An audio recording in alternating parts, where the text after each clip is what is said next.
Друзья, всем привет! Вы на канале Сладкий Мастер. Готовлю знаменитый шоколадный торт с вишней и шоколадом, родом из Германии, который называется шварцвальдский вишневый торт. У нас торт известен под названием «Черный лес», но рецепт остается неизменным. Торт получается с насыщенным вкусом шоколада, сливок и ярким ароматом вишни. Торт «Черный лес» оценят все любители шоколада и выпечки с шоколадом. Все особенности рецепта смотрите в рекомендациях. В яйца добавляю сахар, соль и ванилин. Перемешиваю на средних оборотах миксера до получения светлой смеси. Добавляю кефир и масло. Перемешиваю недолго миксером. Всыпаю муку, просеиваю какао-порошок через мелкое сито и добавляю разрыхлитель. Осторожно вымешиваю ингредиенты, не включая миксер. Затем вымешиваю на низких оборотах миксера до получения шоколадного теста. Непромешанное тесто снимаю со стен чаши силиконовой лопаткой. Окончательно перемешиваю миксером.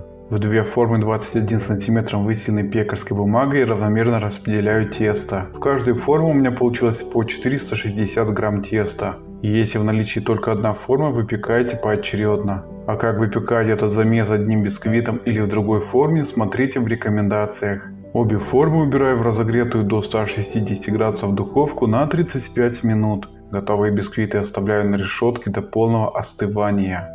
Вишневое варенье отбрасываю на сито, чтобы сок отделился от плодов.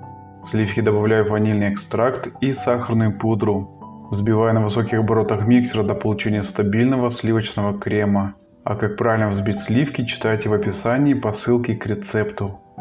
Оба остывшие бисквиты разрезаю на 2 бисквитных коржа. В итоге должно получиться 4 бисквитных коржа. Вот такие пористые в разрезе бисквитные коржи получились. В сок из-под варенья вливаю коньяк и перемешиваю. Вишневый сироп пойдет на пропитку коржей. На поверхность для сборки торта наношу немного крема для устойчивости. Выкладываю первый бисквитный корж пористой стороной вверх. Обильно пропитываю бисквиты вишневым сиропом. При желании пропитывать бисквиты можно вишневым джемом. С помощью кондитерского мешка наношу кремовые ободки в следующем порядке. Заполняю пустые бороздки вишней. Выравниваю лопаткой крем, чтобы коржи лежали ровно, без наклонов. Друзья, буду очень благодарен, если поставите лайк и напишите комментарий. Любая ваша активность не только продвигает канал в рейтинге, но мотивирует меня выкладывать больше проверенных и стабильных рецептов, которые я лично тестирую на своей кухне. Сверху выкладываю второй корж и таким образом собираю весь торт. Заполняю пустоты кремом. Выравниваю торт плоским шпателем.